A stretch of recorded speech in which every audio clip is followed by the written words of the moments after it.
Capítulo 5. O ambiente. Homens e mulheres ambicionam executar um bom trabalho. Se lhes for proporcionado o ambiente adequado, eles o farão. Bill Hewlett, fundador da Hewlett-Packard. Olhei para o relógio ao lado da cama. Era um pouco mais de 3 horas, quinta-feira de manhã. E lá estava eu novamente admirando o teto. Eu tinha telefonado para Rachel e para o escritório na tarde do dia anterior, para saber se estava tudo bem. Fiquei decepcionado ao descobrir que tudo e todos estavam bem sem mim. Eu também estava pensando nas perguntas que Simeão me fizera na manhã anterior. Em que acredito? Por que estou aqui? Qual é o meu objetivo? Há significado para este jogo da vida? Não me ocorreu nenhuma resposta. Somente mais perguntas. Cheguei à capela 15 minutos antes e fiquei orgulhoso de mim mesmo. Na verdade, eu conseguira chegar a uma reunião antes de Simeão. Ele sentou-se ao meu lado às 5 em ponto e inclinou a cabeça aparentemente rezando. Após 2 minutos, ele se virou para mim e perguntou: "O que você tem aprendido, John?" A discussão sobre o amor foi interessante. Na realidade, eu jamais pensara no amor como algo que fazemos para os outros. Sempre pensei no amor como algo que sentimos. Espero que ninguém me bata no trabalho quando eu disser que começarei a amar a todos. Simeão riu. Suas ações sempre falarão mais alto e serão muito mais importantes do que suas palavras, John. Lembre-se do comentário de Teresa de que o amor é o que o amor faz. Mas que tal amar a mim mesmo, Simeão? O pastor de nossa igreja menciona que devemos amar o próximo e a nós mesmos. Infelizmente, John, este versículo do Evangelho parece mal citado atualmente. O texto realmente diz: ame seu próximo como a si mesmo, e não a você mesmo. Há uma grande diferença. Quando Jesus nos diz para amar os outros como amamos a nós mesmos, Ele não está apenas averiguando que nós nos amamos. Ele está nos pedindo que amemos os outros da mesma forma como nos amamos. A forma como eu me amo? Contestei. Puxa vida, existem ocasiões, principalmente nos últimos tempos, em que eu não consigo aguentar-me, quanto mais amar-me. Lembre-se, John, amar ágape é um verbo que descreve como nos comportamos e não como nos sentimos. Há ocasiões em que não gosto muito de mim também. Acredite, estes são sem dúvida meus melhores momentos. Embora eu não goste muito de mim num determinado momento, ainda continuo a me amar. Sabe como? Satisfazendo minhas necessidades. E infelizmente, muitas vezes, quero que minhas necessidades venham antes das necessidades dos outros. Igual a um menino de 2 anos. Creio que a maioria de nós tem a tendência de querer estar em primeiro lugar, não é? Exato, John. Querer ser o primeiro é amar a nós mesmos. Colocar nosso próximo em primeiro lugar e atentar-se às suas necessidades é amar nosso próximo. Pense no modo que perdoamos rapidamente as tolices e os absurdos que cometemos. Perdoamos as tolices e os absurdos de nosso próximo com a mesma agilidade? Você não acredita que também nos amamos muito mais rapidamente do que amamos os outros? Eu nunca tinha pensado nisso desse modo, Simeão. Eu disse, meio envergonhado. Se formos honestos com nós mesmos, teremos que admitir que às vezes nos deleitamos, mesmo por um instante, com a infelicidade de nosso próximo, com as perdas de emprego, divórcios, casos extraconjugais e outros transtornos. Nós amamos verdadeiramente nosso próximo quando nos preocupamos com o seu bem-estar da mesma maneira como nos preocupamos com o nosso. Mas que tal amar a Deus? Eu perguntei. O pastor da minha igreja tem o hábito de dizer que devo amar a Deus, mas às vezes a vida me parece tão injusta que eu não sei se acredito que Ele existe. Fiquei espantado. Simeão concordara comigo. Há ocasiões em que me aborreço com Deus e chego a não gostar muito dele. Em outras, Meu sistema de crença me parece bem inaceitável. Tenho muitas perguntas e existem coisas na vida que me parecem injustas. Mas o que eu sinto tem pouco a ver com o meu amor por Deus e meu compromisso na relação com Ele. Mesmo quando me sinto mal ou em dúvida, ainda posso amá-lo sendo paciente, atento ao nosso relacionamento pela oração, sendo autêntico, respeitoso, honesto e mesmo perdoando. Posso fazer isso e faço, especialmente quando não tenho vontade. É minha maneira de demonstrar o amor de compromisso. Permanecer fiel, embora minha fé possa estar fraca naquele momento. Alguns irmãos começavam a entrar em fila e sentar-se nos seus devidos lugares. As últimas palavras de Simeão naquela manhã foram: o bom é que, quando estamos envolvidos com amor a Deus e aos outros, e continuamos a investir nesse sentido, comportamentos positivos produzirão sentimentos positivos, algo que os sociólogos chamam de praxis. Vamos falar mais sobre isso amanhã de manhã.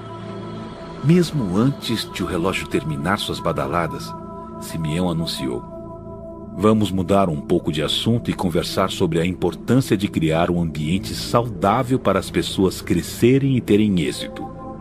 Eu gostaria de começar usando a metáfora de plantar um jardim.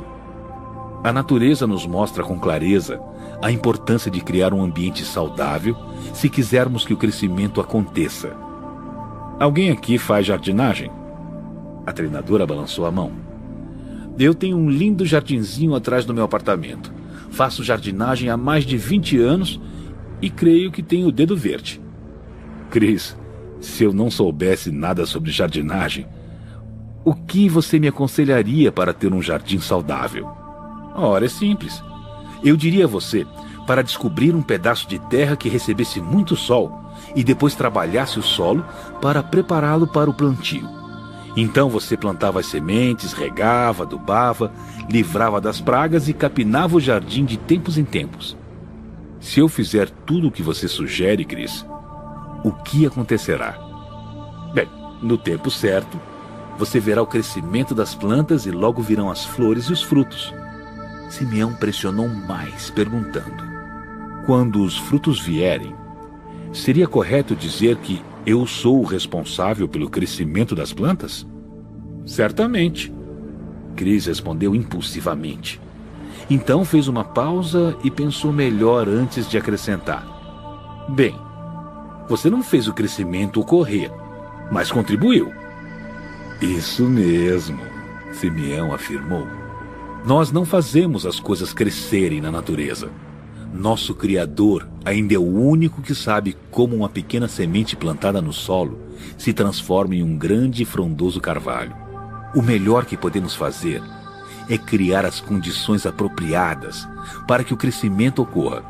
Este princípio é especialmente verdadeiro em relação aos seres humanos. Alguém pode pensar em exemplos para ilustrar o que eu digo? Como enfermeira parteira, Kim contribuiu, posso afirmar que, para que uma criança se desenvolva normalmente durante os 9 meses do período de gestação, é fundamental um ambiente saudável no útero. Se as condições não forem ideais, o bebê será abortado ou outras complicações surgirão. Meu companheiro de quarto falou a seguir. Depois que nasce, a criança necessita de um ambiente amoroso e saudável para se desenvolver adequadamente. Lembro-me de ter lido sobre orfanatos, onde os bebês eram literalmente colocados em depósitos, com pouco e algumas vezes nenhum contato humano. Vocês sabem o que acontece aos bebês privados de qualquer contato humano? Eles morrem, a enfermeira respondeu delicadamente. Isso mesmo, literalmente eles murcham e morrem. O pregador concordou.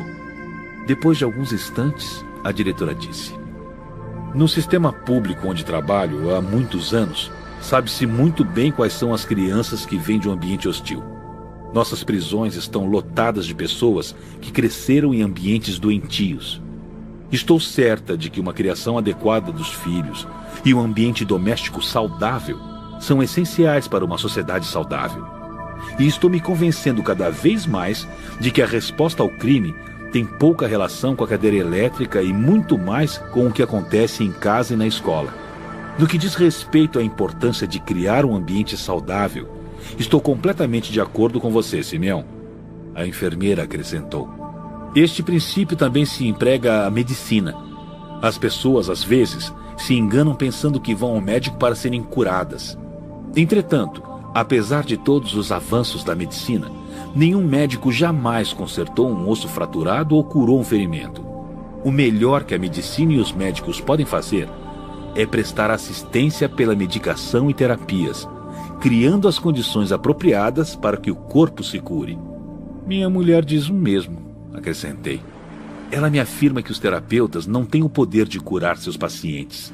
O que o bom terapeuta pode fazer é criar um ambiente saudável para o paciente, proporcionando um relacionamento amoroso fundamentado em respeito, confiança, aceitação e compromisso. Uma vez criado este ambiente, os pacientes podem iniciar o processo de autocura. Exemplos maravilhosos, maravilhosos! Simeão exclamou. Espero que esteja ficando óbvio que criar um ambiente saudável é essencial para possibilitar o crescimento saudável, de maneira especial para os seres humanos. Eu venho usando a metáfora do jardim há muito tempo com os mais diversos grupos: família, empresa, exército, esportes, comunidade, igreja. Simplificando, penso em minha área de influência como um jardim que precisa de cuidados. Conforme o dito, os jardins precisam de atenção e cuidado, o que nos obriga a indagar continuamente de que meu jardim precisa. Meu jardim precisa ser adubado com consideração, reconhecimento e elogios. Precisa ser podado. Preciso exterminar as pragas. Todos sabemos o que acontece com o jardim quando se permite que as ervas daninhas e as pestes desenvolvam-se à vontade.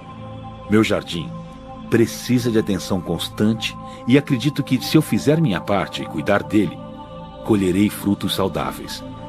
E quanto tempo é necessário para se ver o fruto? A treinadora perguntou. Infelizmente, Chris, conheci muitos líderes que ficaram impacientes e desistiram do esforço antes que os frutos tivessem possibilidade de crescer. Muitas pessoas desejam e esperam resultados rápidos, porém o fruto só surge quando está pronto. E é exatamente por isso que o compromisso é essencial para um líder. Imagine um fazendeiro que se enriqueça plantando sua colheita no final do outono e aguardando uma safra antes que a neve caia. A lei da colheita ensina que o fruto crescerá, porém nem sempre sabemos quando esse crescimento ocorrerá. A enfermeira observou. Outro fator que determina quando o fruto amadurecerá é o estado das nossas contas bancárias relacionais. Que diabo de contas bancárias são essas? Meu companheiro de quarto perguntou. Eu aprendi essa metáfora quando li o best-seller de Stephen Covey, Os 7 Hábitos de Pessoas Altamente Eficazes. Nas nossas contas bancárias financeiras, fazemos depósitos e retiradas, desejando nunca ficar a descoberto. A metáfora da conta relacional nos ensina a importância de manter saudável o equilíbrio dos relacionamentos com as pessoas importantes de nossas vidas, inclusive as que lideramos. Em palavras simples, quando conhecemos uma pessoa, o saldo da conta de relacionamento com ela é neutro, porque iniciaremos um conhecimento. À medida que o relacionamento amadurece, porém, fazemos depósitos e retiradas nessas contas imaginárias, baseados na maneira como nos comportamos. Por exemplo, fazemos depósitos nessas contas sendo confiáveis e honestos, proporcionando às pessoas consideração e reconhecimento, mantendo nossa palavra, sendo bons ouvintes, não falando de outras pessoas pelas costas, usando a simples cortesia de um olá, por favor, obrigado, desculpe, etc. Fazemos retiradas sendo agressivos, descorteses, quebrando promessas e compromissos, apunhalando os outros pelas costas, sendo maus ouvintes, repletos de vaidade, arrogância, etc. O sargento disse: assim ontem, no intervalo da tarde, quando telefonei para minha namorada e ela desligou o telefone na minha cara, aquilo certamente significa que a minha conta está um pouco a descoberto. Para mim faz sentido, Greg. Eu ri. Com o nosso movimento sindical lá na fábrica, Certamente tivemos muitas contas a descoberto. Assim, o que você está dizendo, Kim, é que pode levar mais tempo para o fruto surgir, dependendo do estágio de nossas contas bancárias relacionais. Está certo? Creio que isso seria verdade para as pessoas com as quais já estabelecemos relacionamentos. Para os novatos, de uma maneira em geral, temos um quadro em branco a partir do qual podemos começar. Obrigado por outra linda metáfora que podemos usar, Kim. Simeão agradeceu. Essa ideia da conta relacional também ilustra por que devemos elogiar as pessoas em público e nunca puni-las em público. Alguém sabe por quê? A diretora falou primeiro. Quando punimos uma pessoa em público, é óbvio que a envergonhamos na frente de seus amigos, o que é uma enorme retirada de nossa conta com essa pessoa. Mas, além disso, quando humilhamos alguém em público, também fazemos uma retirada da nossa própria conta relacional com todos aqueles que presenciam, porque chicotadas em público são constrangedoras e horríveis de presenciar, e as pessoas se perguntam: quando será a minha vez? Neste aspecto, uma das maneiras mais eficientes de fazer retiradas relacionais é punir alguém publicamente. A treinadora acrescentou: creio que o mesmo princípio é verdadeiro quando elogiamos, consideramos e reconhecemos alguém publicamente. Não apenas fazemos um depósito em nossa conta com a pessoa que elogiamos, mas também fazemos depósitos nas contas que temos com aqueles que observam. E como você disse antes, Simeão, todos estão sempre observando o que o líder faz. Isso mesmo, Chris. Tudo o que o líder faz envia uma mensagem. Simeão respondeu. Em algum lugar do meu escritório, tem um artigo e um levantamento interessantes que comentam sobre o autoconceito que as pessoas têm de si mesmas e por que as retiradas relacionais apresentam um custo tão alto. Verei se posso encontrá-los e dividi-los com vocês após o intervalo do almoço. Era uma linda tarde de outono. Por isso, decidi fazer um pequeno passeio pelo penhasco arenoso que corre paralelo à praia. O sol brilhava. A temperatura era em torno dos 15 graus e uma brisa leve soprava do lago. Esta seria a minha ideia de um dia ideal, mas eu mal reparei, porque minha mente estava em conflito. Eu me sentia empolgado com as informações que recebia e com a perspectiva de aplicar os princípios ao retornar para casa.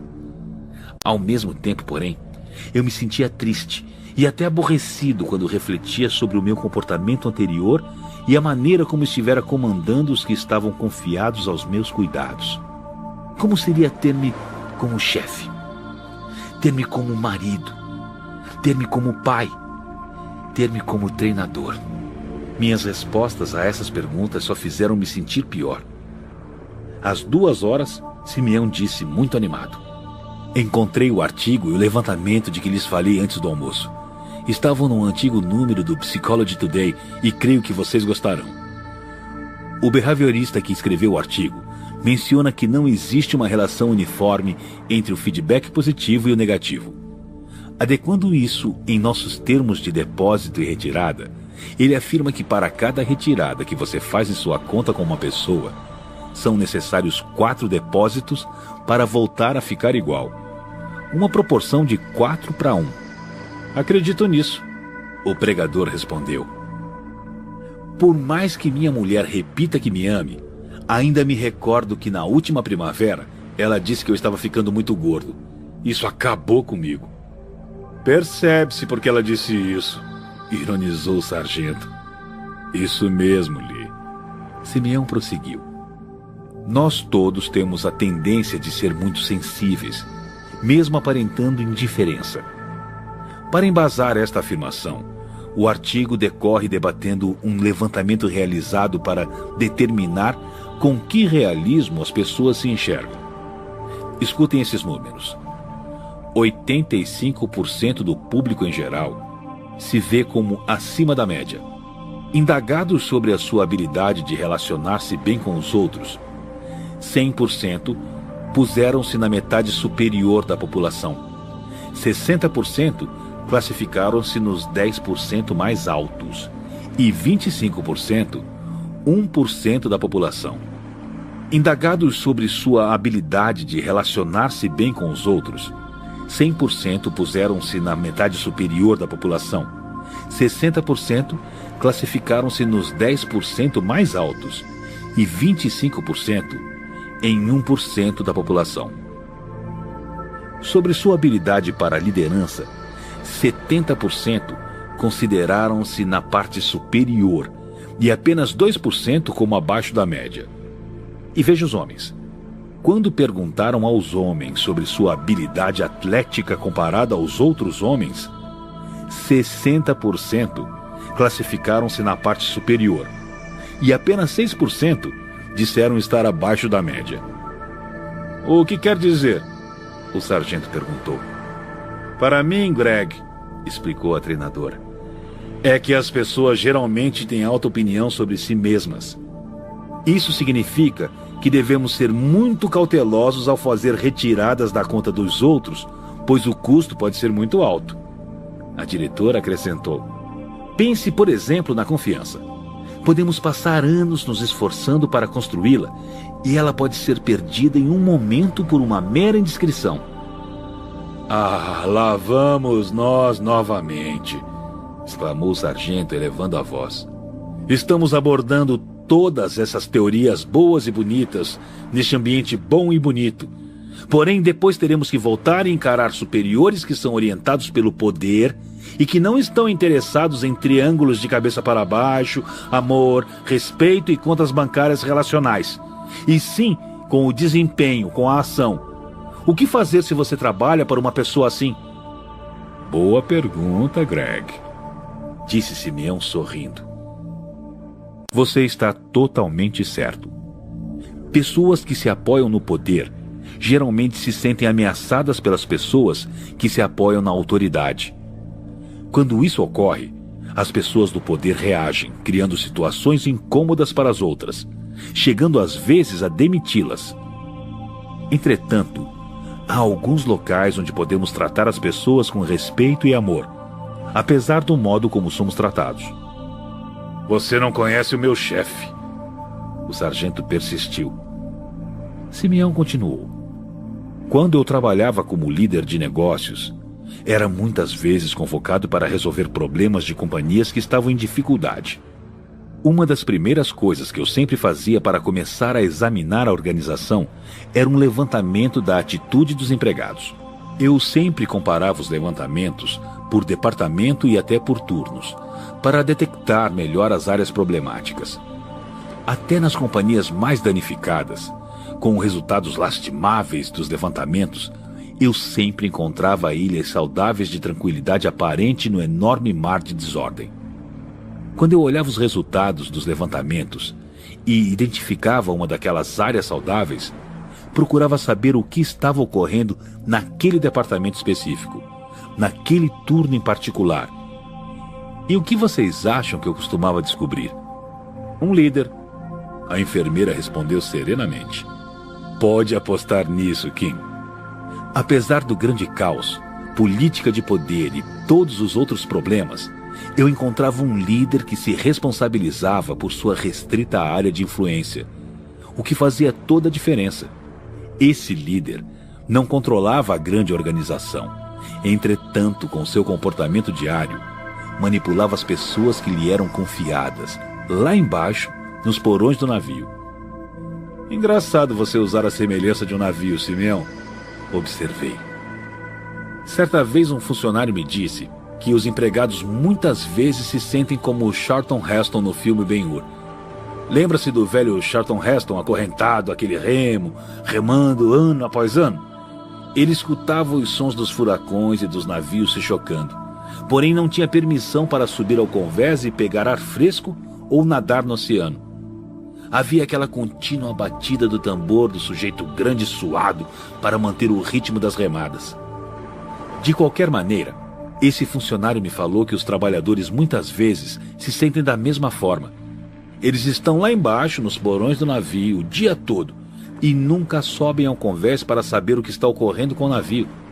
Quando o capitão grita que quer esquiar, o supervisor faz diminuir o ritmo da batida do tambor. E quando os tempos estão difíceis, o capitão berra que uns poucos têm de ser atirados ao mar para tornar o navio mais leve. É uma descrição triste. Meu companheiro de quarto acrescentou: tenho uma velha caneca de café onde está escrito: não é meu trabalho comandar o navio. Nunca soprarei a corneta.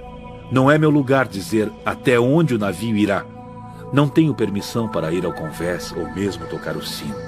Mas se isto começar a afundar, olhem quem vai para o inferno. Que maravilha, falei. Preciso arranjar uma dessas canecas. Mas você sabe, mesmo que eu escolha por comportar-me do modo que estamos falando, ainda tenho 40 supervisores que podem não concordar. E eu não posso criar esse ambiente sem a ajuda deles. Porém, de que maneira consigo que todos comprem a ideia, Simeão? É você quem determina as regras do comportamento deles. Foi a resposta rápida de Simeão. Como líder, John, você é responsável pelo ambiente que existe em sua área de influência.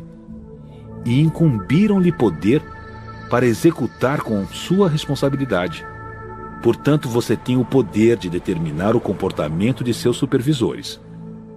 O que você quer dizer com estabelecer as normas de comportamento deles? Eu disse: você não pode normatizar o comportamento de outra pessoa. Claro que pode, o sargento berrou. Nós fazemos isso constantemente no exército. E eu estou certo de que você faz isso com as pessoas em sua fábrica. Você tem políticas e procedimentos que todos devem seguir, não é? Você os faz usar o equipamento de segurança, comparecer ao trabalho numa estipulada hora e seguir todos os tipos de códigos de conduta no emprego. Você e eu normatizamos o comportamento de nossos liderados o tempo inteiro. Eu odiava ter que admitir que Greg estava certo. Mas era evidente que ele tinha razão. Se um funcionário do serviço de atendimento começasse a comportar-se mal com o cliente, seu emprego estaria em perigo. Se os empregados não seguissem nossas regras, eles em breve seriam ex-empregados. Nós normatizávamos o comportamento e colocávamos a obediência como condição para se manter o emprego. Repentinamente, eu me recordei de outro exemplo de uma companhia que normatizava o comportamento. Meu pai, eu comecei, foi supervisor de primeira linha da fábrica de montagem da Ford em Dearborn durante mais de 30 anos. No início dos anos 70, passei 1 hora com ele num sábado pela manhã. Fiquei impressionado ao ver como as pessoas berravam, xingavam e se zangavam umas com as outras. O local parecia uma selva, e os supervisores oprimiam publicamente os empregados sem qualquer tolerância ou vacilação. Parece meu lugar de trabalho, disse o sargento. Naquele instante notei que Greg não me irritava mais. Prossegui. Depois, um dos melhores amigos de meu pai, um supervisor, foi transferido para outra fábrica que fazia parte de uma parceria entre a Mazda e a Ford. Durante a primeira semana como supervisor naquela fábrica, o amigo do meu pai viu um empregado fazendo algo errado e brigou agressivamente com ele na frente de todos, xingando-o no melhor estilo disciplinar de Dearborn. Lamentavelmente para ele, seu gerente japonês presenciou o incidente e chamou-o à sua sala. Lembre-se, os japoneses são mestres em não perder a linha na frente dos outros. O gerente disse ao amigo do meu pai, com educação e com respeito, que ele estaria sendo avisado uma única vez por aquele tipo de comportamento. Informou-lhe que, se o visse ou ouvisse novamente, comportando-se em público daquele modo, ele seria imediatamente demitido. Aquele supervisor se aposentou naquela fábrica após 10 anos. Ele captou a mensagem. Creio que você poderia dizer, Simeão, que a Mazda tinha uma norma sobre comportamento. Exemplo maravilhoso, John. Simeão me disse. Mas é bom que vocês entendam que não foi a Mazda que mudou o comportamento do supervisor. Ele mudou por si mesmo, porque recebeu a mensagem. Não mudamos ninguém. Lembre-se do sábio ditado dos alcoólicos anônimos. A única pessoa que você muda é você mesmo. A enfermeira complementou. Tantas pessoas que conheço agem como se pudessem realmente mudar as outras pessoas. Estão sempre consertando as pessoas, convertendo-as à sua religião, influenciando-as com ideias, seja o que for. Tolstói disse que todos querem mudar o mundo, porém, ninguém quer mudar a si mesmo. A treinadora concordou. Se todos varressem sua calçada, logo a rua toda estaria limpa. Mas, Simeão, nós como líderes podemos motivar as pessoas a mudar, não podemos? O sargento perguntou. Eu defino motivação como qualquer comunicação que influencia as escolhas. Como líderes, podemos fornecer todas as condições, mas são as pessoas que devem fazer as próprias escolhas para mudar. Lembrem-se do princípio do jardim. Não fazemos o crescimento acontecer. O melhor que podemos fazer é fornecer um ambiente adequado e provocar um questionamento que conduz as pessoas a se analisarem para fazer suas escolhas, mudar e crescer. O pregador acrescentou: sei de outro lugar onde há normas de comportamento. Algum de vocês já se hospedou no Hotel Ritz-Carlton? Só um pregador rico como você poderia dar-se ao luxo de ficar no Ritz. O sargento zombou. Ignorando o comentário, meu companheiro de quarto continuou. Uma vez por ano eu me permito uma extravagância e levo a minha mulher ao Ritz, próximo de onde eu moro, para dormir e tomar um café da manhã especial.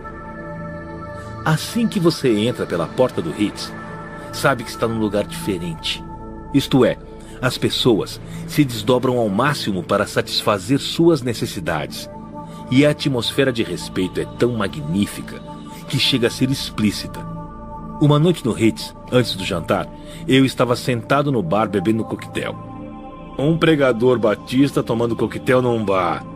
O sargento desafiou. Um daiquiri para minha mulher e coca diet com limão para mim. Greg, de qualquer maneira, eu fiquei observando os dois rapazes do bar fazerem seu trabalho e presenciando o respeito com que eles tratavam os clientes e seus colegas de trabalho. Aquilo me intrigou. Por isso, me dirigi a um dos rapazes. Gostaria de compreender uma coisa. Ele perguntou gentilmente: o que, senhor? Eu expliquei. Você sabe, o respeito com que você trata tanto os clientes como os seus colegas. Existe algum motivo especial para fazer isso? Ele apenas respondeu: nós temos um lema aqui no Ritz que diz: somos senhoras e cavalheiros servindo senhoras e cavalheiros. Pedi que me explicasse melhor. Nos entreolhamos e ele disse: quem não se comporta dessa maneira não trabalha aqui. Agora o senhor entende? Eu ri e agradeci, dizendo que tinha compreendido. A treinadora acrescentou: a maioria de vocês já ouviu falar do Lou Holtz, o famoso ex-treinador de futebol. Holtz é famoso por sua capacidade de gerar grande entusiasmo nos times que treina. E não é apenas com os jogadores. Ele consegue animar a equipe toda, treinadores, secretárias, assistentes, até os mensageiros. Conta-se que uma vez um repórter lhe perguntou: como você consegue ter todos tão entusiasmados em seu time? Lou Holtz respondeu: é muito fácil. Eu elimino os que não são.